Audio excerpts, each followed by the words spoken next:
Hello' everyone, আপোনালোক সকলোকে স্বাগতম জনাইছোঁ আছাম জিকে ইউটিউব চেনেলৰ আন এটা নতুন ভিডিঅ'লৈ। আজিৰ এই ভিডিঅ'টোত আমি ADRE 3.0 লগতে অসমৰ যিকোনো ধৰণৰ কম্পিটিটিভ এক্সামৰ বাবে প্ৰয়োজনীয় হোৱাকৈ কেইটামান অতি গুৰুত্বপূৰ্ণ কুৱেশ্যন এনচাৰ লৈ আহিছোঁ। গতিকে ভিডিঅ'টো স্কিপ নকৰি সম্পূৰ্ণলৈকে চাব আৰু আপোনালোকে কিমানটা কুৱেশ্যন শুদ্ধ কৰিব পাৰিছে কমেণ্ট বক্সত জনাব। তেনেহ'লে বলকচোন আজিৰ এই ভিডিঅ'টো আৰম্ভ কৰোঁ। আজিৰ আমাৰ প্ৰথম কুৱেশ্যনটো সুধিছে, অসমত প্ৰথম ছপাশাল কেতিয়া স্থাপন কৰা হৈছিল? তলত দিয়া অপশ্যন কেইটাৰ ভিতৰত ইয়াৰ শুদ্ধ উত্তৰটো হৈছে অপশ্যন এ ১৮৪৪ চনত। অসমত প্ৰথম ১৮৪৪ চনত ছপাশাল স্থাপন কৰা হৈছিল। নেক্সট কুৱেশ্যন, উত্তৰ পূব ভাৰতৰ সৰ্ববৃহৎ ৰাষ্ট্ৰীয় উদ্যান কোনখন ৰাজ্যত অৱস্থিত? তলত দিয়া অপশ্যন কেইটাৰ ভিতৰত ইয়াৰ শুদ্ধ উত্তৰটো হৈছে অপশ্যন ডি অৰুণাচল প্ৰদেশ।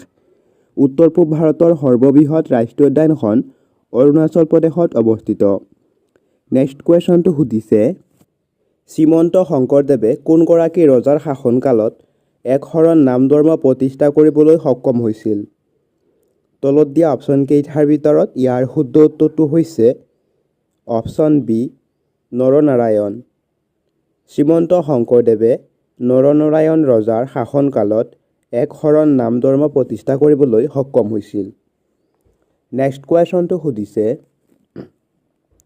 অসমৰ কোনখন জিলা হাতী দাঁতৰ ভাস্কৰ্যৰ বাবে বিখ্যাত? তলত দিয়া অপশ্যন চাৰিটাৰ ভিতৰত ইয়াৰ শুদ্ধ উত্তৰটো হৈছে অপশ্যন চি বৰপেটা। অসমৰ বৰপেটা জিলা হাতী দাঁতৰ ভাস্কৰ্যৰ বাবে বিখ্যাত। নেক্সট কুৱেশ্যনটো সুধিছে, চাংগাই উৎসৱ কোনখন ৰাজ্যৰ সাংস্কৃতিক উৎসৱ? তলত দিয়া অপশ্যন কেইটাৰ ভিতৰত ইয়াৰ শুদ্ধ উত্তৰটো হৈছে অপশ্যন এ মণিপুৰ।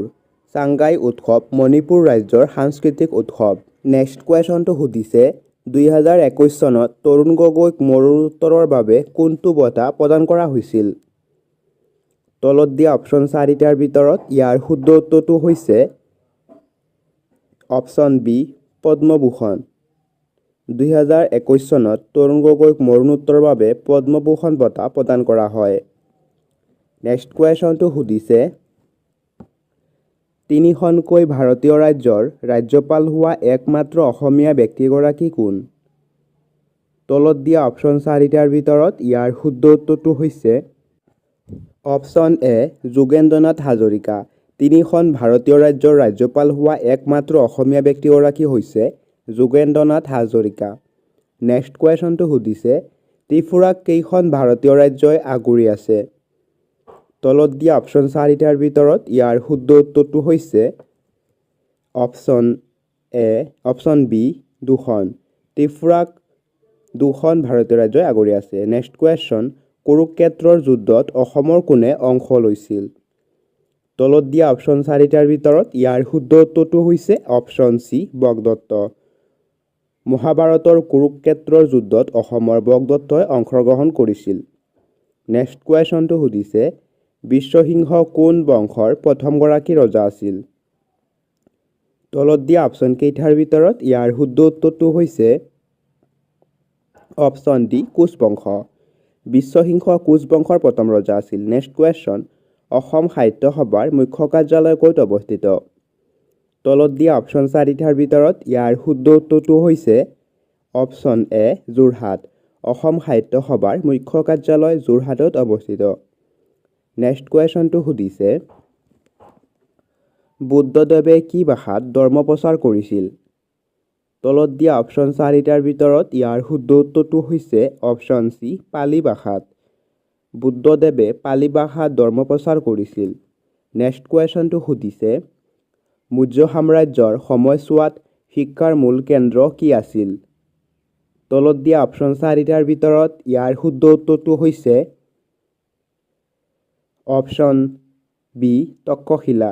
মৌৰ্য সাম্ৰাজ্যৰ সময়ছোৱাত শিক্ষাৰ মূল কেন্দ্ৰ আছিল তক্ষশিলা।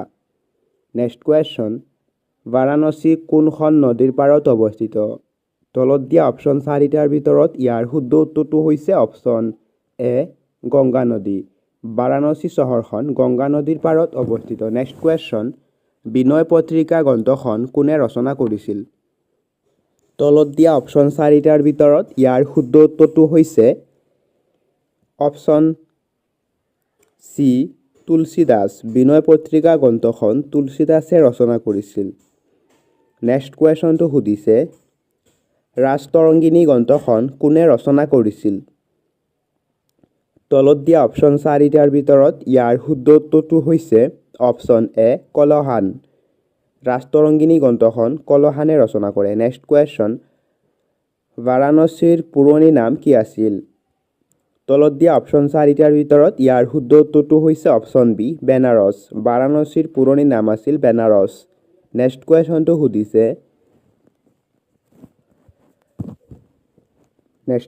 সুধিছে হিমাচল প্ৰদেশৰ ৰাজধানীৰ নাম কি? তলত দিয়া অপশ্যন চাৰিটাৰ ভিতৰত ইয়াৰ শুদ্ধ উত্তৰটো হৈছে option B Shimla.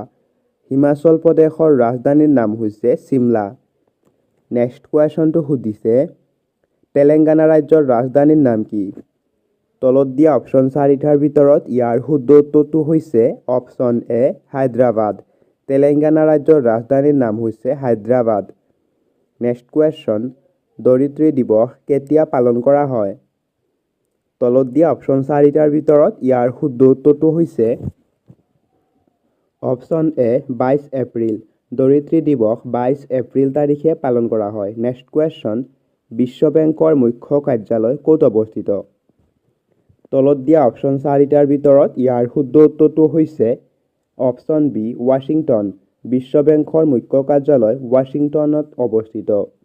Next question 1948 চনত স্বাধীন ভাৰতত কোনে প্ৰথম অসম বাজেট দাখিল কৰিছিল?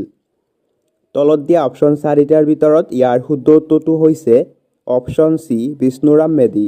1948 চনত স্বাধীন ভাৰতত বিষ্ণুৰাম মেধিয়ে অসম বাজেট দাখিল কৰিছিল। নেক্সট কুৱেশ্যনটো সুধিছে পোংগল কোনখন ৰাজ্যৰ উৎসৱ? তলত দিয়া অপশ্যন কেইটাৰ ভিতৰত ইয়াৰ শুদ্ধ উত্তৰটো হৈছে অপশ্যন এ তামিলনাডু। পোংগল তামিলনাডু ৰাজ্যৰ উৎসৱ। নেক্সট কুৱেশ্যনটো সুধিছে সাৰৰ পৰা কি মৌল পোৱা যায়? তলত দিয়া অপশ্যন চাৰিটাৰ ভিতৰত ইয়াৰ শুদ্ধ উত্তৰটো হৈছে অপশ্যন বি ফছফৰাছ। সাৰৰ পৰা ফছফৰাছ মৌল পোৱা যায়। নেক্সট কুৱেশ্যন ভাৰতৰ বৃহত্তম চিৰিয়াখানা ক'ত অৱস্থিত? তলত দিয়া অপশ্যন চাৰিটাৰ ভিতৰত ইয়াৰ শুদ্ধ উত্তৰটো হৈছে অপশ্যন ডি কলকাতা। ভাৰতৰ বৃহত্তম চিৰিয়াখানাখন কলকাতাত অৱস্থিত। নেক্সট কুৱেশ্যনটো সুধিছে মহাত্মা গান্ধীয়ে কোন চনত অসহযোগ আন্দোলন আৰম্ভ কৰিছিল? তলত দিয়া অপশ্যন চাৰিটাৰ ভিতৰত ইয়াৰ শুদ্ধ উত্তৰটো হৈছে অপশ্যন বি 1920 চনত। মহাত্মা গান্ধীয়ে 1920 চনত অসহযোগ আন্দোলন আৰম্ভ কৰিছিল। নেক্সট কুৱেশ্যন কোন চনত ব্ৰিটিছ ৰাওলাট আইন গৃহীত কৰিছিল? তলত দিয়া অপশ্যন চাৰিটাৰ ভিতৰত ইয়াৰ শুদ্ধ উত্তৰটো হৈছে অপশ্যন এ 1919 চনত। 1919 চনত ব্ৰিটিছে ৰাওলাট আইনখন গৃহীত কৰিছিল। নেক্সট কুৱেশ্যনটো সুধিছে চাইমন কমিছনে কোন চনত ভাৰত ভ্ৰমণ কৰিছিল? তলত দিয়া অপশ্যন চাৰিটাৰ ভিতৰত ইয়াৰ শুদ্ধ উত্তৰটো হৈছে অপশ্যন চি 1928 চনত। চাইমন কমিছনে 1928 চনত ভাৰত ভ্ৰমণ কৰে। নেক্সট কুৱেশ্যন ভাৰতৰ কোনখন ৰাজ্যই বাংলাদেশৰ সৈতে সীমা ভাগ কৰে? ভাৰতৰ কিমানখন ৰাজ্যই বাংলাদেশৰ লগত সীমা ভাগ কৰে? তলত দিয়া অপশ্যন কেইটাৰ ভিতৰত ইয়াৰ শুদ্ধ উত্তৰটো হৈছে অপশ্যন এ 5খন। ভাৰতৰ 5খন ৰাজ্যই বাংলাদেশৰ সৈতে সীমা ভাগ বতৰা কৰে। নেক্সট কুৱেশ্যনটো সুধিছে কোনটো গ্ৰহক পৃথিৱীৰ যমজ ভগ্নী বুলি কোৱা হয়? তলত দিয়া অপশ্যন চাৰিটাৰ ভিতৰত ইয়াৰ শুদ্ধ উত্তৰটো হৈছে অপশ্যন বি শুক্ৰ গ্ৰহ। শুক্ৰ গ্ৰহক পৃথিৱীৰ যমজ গ্ৰহ বুলি কোৱা হয়। নেক্সট কুৱেশ্যনটো সুধিছে ভাৰতত প্ৰথম লোকপিয়ল কোন বছৰত কৰা হৈছিল? তলত দিয়া অপশ্যন কেইটাৰ ভিতৰত ইয়াৰ শুদ্ধ উত্তৰটো হৈছে অপশ্যন বি 1860 চনত। নেক্সট কুৱেশ্যন ভক্তি ৰত্নাৱলী গ্ৰন্থখন কোনে ৰচনা কৰিছিল? তলত দিয়া অপশ্যন চাৰিটাৰ ভিতৰত ইয়াৰ শুদ্ধ উত্তৰটো হৈছে অপশ্যন এ মাধৱদেৱ। ভক্তি ৰত্নাৱলী গ্ৰন্থখন মাধৱদেৱে ৰচনা কৰিছিল। নেক্সট কুৱেশ্যন, ব্ৰিটিছ শাসকৰ বিৰুদ্ধে বিদ্ৰোহ কৰা প্ৰথমজন আহোম ৰাজকোঁৱৰৰ নাম কি? তলত দিয়া অপশ্যন চাৰিটাৰ ভিতৰত ইয়াৰ শুদ্ধ উত্তৰটো হৈছে অপশ্যন বি গুমদৰ কোঁৱৰ। ব্ৰিটিছ শাসকৰ বিৰুদ্ধে বিদ্ৰোহ কৰা প্ৰথমজন আহোম ৰাজকোঁৱৰ আছিল গুমদৰ কোঁৱৰ। নেক্সট কুৱেশ্যন, গড়গাঁৱলৈ কোনজন আহোম স্বৰ্গদেৱে ৰাজধানী সলনি কৰিছিল?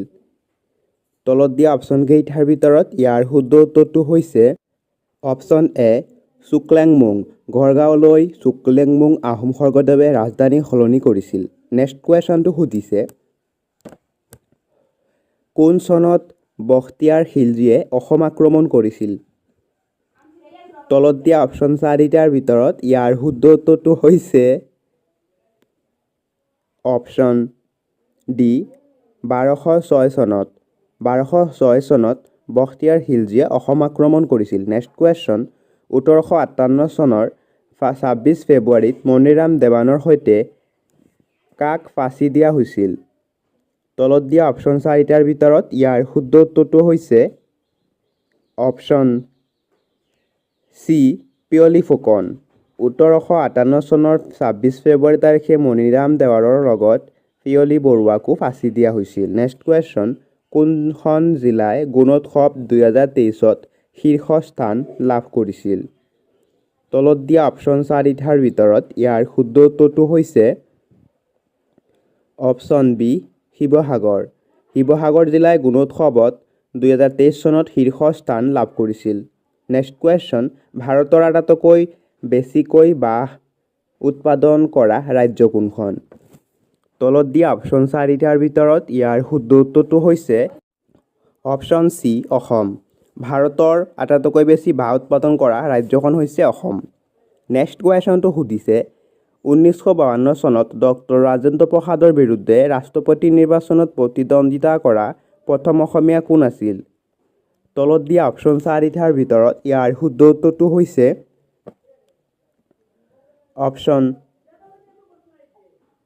এ নগেন্দ্ৰনাথ দাস। 1952 চনত ডক্টৰ ৰাজেন্দ্ৰ প্ৰসাদৰ বিৰুদ্ধে ৰাষ্ট্ৰপতি নিৰ্বাচনত প্ৰতিদ্বন্দ্বিতা কৰা প্ৰথম অসমীয়া আছিল নগেন্দ্ৰনাথ দাস। নেক্সট কুৱেশ্যনটো সুধিছে, সতী জয়মতী দিৱস কেতিয়া পালন কৰা হয়? তলত দিয়া অপশ্যন চাৰিটাৰ ভিতৰত ইয়াৰ শুদ্ধ উত্তৰটো হৈছে অপশ্যন চি 27 মাৰ্চ। সতী জয়মতী দিৱস 27 মাৰ্চ তাৰিখে পালন কৰা হয়। নেক্সট কুৱেশ্যন, কোচবিহাৰৰ প্ৰথম শাসক কোন আছিল? তলত দিয়া অপশ্যন চাৰিটাৰ ভিতৰত ইয়াৰ শুদ্ধ উত্তৰটো হৈছে অপশ্যন বি লক্ষ্মীনাৰায়ণ। কোচবিহাৰৰ প্ৰথম শাসক আছিল লক্ষ্মীনাৰায়ণ। নেক্সট কুৱেশ্যন, কামৰূপ ৰাজ্যৰ কোনজন ৰজাক মহাৰাজাধিৰাজ বুলি কোৱা হৈছিল? তলত দিয়া অপশ্যন চাৰিটাৰ ভিতৰত ইয়াৰ শুদ্ধ উত্তৰটো হৈছে অপশ্যন বি পুষ্যবৰ্মন। কামৰূপ ৰাজ্যৰ পুষ্যবৰ্মন ৰজাক মহাৰাজাধিকাৰ দিয়া হৈছিল। নেক্সট কুৱেশ্যন, কোনজন আহোম স্বৰ্গদেৱে উমানন্দ মন্দিৰ নিৰ্মাণ কৰাইছিল? তলত দিয়া অপশ্যন চাৰিটাৰ ভিতৰত ইয়াৰ শুদ্ধ উত্তৰটো হৈছে অপশ্যন এ গদাধৰ সিংহ। গদাধৰ সিংহই উমানন্দ মন্দিৰ নিৰ্মাণ কৰিছিল। নেক্সট কুৱেশ্যন, কাৰ পৃষ্ঠপোষকতাত কালিকা পুৰাণ ৰচিত হৈছিল? তলত দিয়া অপশ্যন চাৰিটাৰ ভিতৰত ইয়াৰ শুদ্ধ উত্তৰটো হৈছে অপশ্যন এ ধৰ্মপাল। ধৰ্মপালৰ পৃষ্ঠপোষকতাত কালিকা পুৰাণ ৰচিত হৈছিল। নেক্সট কুৱেশ্যন, কোন চনত মহাত্মা গান্ধী অসমলৈ আহিছিল? তলত দিয়া অপশ্যন চাৰিটাৰ ভিতৰত ইয়াৰ শুদ্ধ উত্তৰটো হৈছে অপশ্যন চি 1921 চনত। 1921 চনত মহাত্মা গান্ধী অসমলৈ আহিছিল। নেক্সট কুৱেশ্যনটো সুধিছে, ডিগবৈ তেল শোধনাগাৰ কোন চনত স্থাপিত হৈছিল? তলত দিয়া অপশ্যন চাৰিটাৰ ভিতৰত ইয়াৰ শুদ্ধ উত্তৰটো হৈছে অপশ্যন এ 1901 চনত। ডিগবৈ তেল শোধনাগাৰ 1901 চনত স্থাপন কৰা হৈছিল। নেক্সট কুৱেশ্যন, সেন বংশৰ প্ৰতিষ্ঠাপক কোন আছিল? তলত দিয়া অপশ্যন চাৰিটাৰ ভিতৰত ইয়াৰ শুদ্ধ উত্তৰটো হৈছে অপশ্যন চি নীলধ্বজ। সেন বংশৰ প্ৰতিষ্ঠাপক আছিল নীলধ্বজ। নেক্সট কুৱেশ্যনটো সুধিছে, অসমত মানৰ তৃতীয় আক্ৰমণ কিমান চনত সংঘটিত হৈছিল? তলত দিয়া অপশ্যন চাৰিটাৰ ভিতৰত ইয়াৰ শুদ্ধ উত্তৰ হৈছে অপশ্যন বি ১৮২১ চনত। অসমত মানৰ তৃতীয় আক্ৰমণ ১৮২১ চনত হৈছিল। নেক্সট কুৱেশ্যন, কোনজন ৰজাৰ দিনত মোৱামৰীয়া বিদ্ৰোহ সংঘটিত হৈছিল? তলত দিয়া অপশ্যন চাৰিটাৰ ভিতৰত ইয়াৰ শুদ্ধ উত্তৰটো হৈছে অপশ্যন এ লক্ষ্মীসিংহ। লক্ষ্মীসিংহৰ শাসনকালত মোৱামৰীয়া বিদ্ৰোহ হৈছিল। নেক্সট কুৱেশ্যন, নামেৰি ৰাষ্ট্ৰীয় উদ্যান অসমৰ কোনখন জিলাত অৱস্থিত? তলত দিয়া অপশ্যন চাৰিটাৰ ভিতৰত ইয়াৰ শুদ্ধ উত্তৰটো হৈছে অপশ্যন এ শোণিতপুৰ জিলাত। নামেৰি ৰাষ্ট্ৰীয় উদ্যান অসমৰ শোণিতপুৰ জিলাত অৱস্থিত। নেক্সট কুৱেশ্যনটো সুধিছে দিহিঙীয়া ৰজা হিচাপে কাক জনা যায়? তলত দিয়া অপশ্যন চাৰিটাৰ ভিতৰত ইয়াৰ শুদ্ধ উত্তৰটো হৈছে অপশ্যন বি চুহুংমুং। দিহিঙীয়া ৰজা হিচাপে চুহুংমুঙক জনা যায়। নেক্সট কুৱেশ্যন, অসম এছ'চিয়েশ্যন কোন চনত গঠিত হৈছিল? তলত দিয়া অপশ্যন চাৰিটাৰ ভিতৰত ইয়াৰ শুদ্ধ উত্তৰটো হৈছে অপশ্যন ডি ১৯০৩ চনত। অসম এছ'চিয়েশ্যন ১৯০৩ চনত গঠিত হয়। নেক্সট কুৱেশ্যন, অসমত কোন চনত চাহ আৱিষ্কাৰ হৈছিল? তলত দিয়া অপশ্যন চাৰিটাৰ ভিতৰত ইয়াৰ শুদ্ধ উত্তৰটো হৈছে অপশ্যন বি ১৮২৩ চনত। অসমত ১৮২৩ চনত চাহ আৱিষ্কাৰ হৈছিল। নেক্সট কুৱেশ্যনটো সুধিছে জয়দৌল, জয়সাগৰ পুখুৰী আৰু ৰংমহল কোনজন আহোম স্বৰ্গদেৱে নিৰ্মাণ কৰিছিল? তলত দিয়া অপশ্যন চাৰিটাৰ ভিতৰত ইয়াৰ শুদ্ধ উত্তৰটো হৈছে অপশ্যন এ ৰুদ্ৰসিংহ। জয়দৌল, শিৱসাগৰ পুখুৰী, জয়সাগৰ পুখুৰী আৰু ৰংমহল ৰুদ্ৰসিংহ ৰজাই নিৰ্মাণ কৰে। নেক্সট কুৱেশ্যন, তলাতল গড় কোনে নিৰ্মাণ কৰাইছিল? তলত দিয়া অপশ্যন চাৰিটাৰ ভিতৰত ইয়াৰ শুদ্ধ উত্তৰটো হৈছে অপশ্যন চি ৰাজেশ্বৰ সিংহ। তলাতল গড় ৰাজেশ্বৰ সিংহই নিৰ্মাণ কৰাইছিল। নেক্সট কুৱেশ্যন, বংগ বিভাজন কেতিয়া হৈছিল? তলত দিয়া অপশ্যন চাৰিটাৰ ভিতৰত ইয়াৰ শুদ্ধ উত্তৰটো হৈছে অপশ্যন বি ১৯০৫ চনত। বংগ বিভাজন ১৯০৫ চনত হৈছিল। নেক্সট কুৱেশ্যনটো সুধিছে বংগ বিভাজনৰ সময়ত ব্ৰিটিছ ভাইচৰয় কোন আছিল? তলত দিয়া অপশ্যন চাৰিটাৰ ভিতৰত ইয়াৰ শুদ্ধ উত্তৰটো হৈছে option A lord Curzon. Banga বিভাজনৰ সময়ত ব্ৰিটিছ ভাইচৰয় আছিল লৰ্ড কাৰ্জন। নেক্সট কুৱেশ্যন, ব্ৰাহ্ম সমাজ কোনে প্ৰতিষ্ঠা কৰিছিল? তলত দিয়া অপশ্যন চাৰিটাৰ ভিতৰত ইয়াৰ শুদ্ধ উত্তৰটো হৈছে অপশ্যন চি ৰাজা ৰামমোহন ৰায়। ব্ৰাহ্ম সমাজ ৰাজা ৰামমোহন ৰায়ে প্ৰতিষ্ঠা কৰিছিল। নেক্সট কুৱেশ্যনটো সুধিছে আৰ্য সমাজ কোনে প্ৰতিষ্ঠা কৰিছিল? তলত দিয়া অপশ্যন চাৰিটাৰ ভিতৰত ইয়াৰ শুদ্ধ উত্তৰটো হৈছে অপশ্যন বি দয়ানন্দ সৰস্বতী। আৰ্য সমাজ দয়ানন্দ সৰস্বতীয়ে প্ৰতিষ্ঠা কৰিছিল।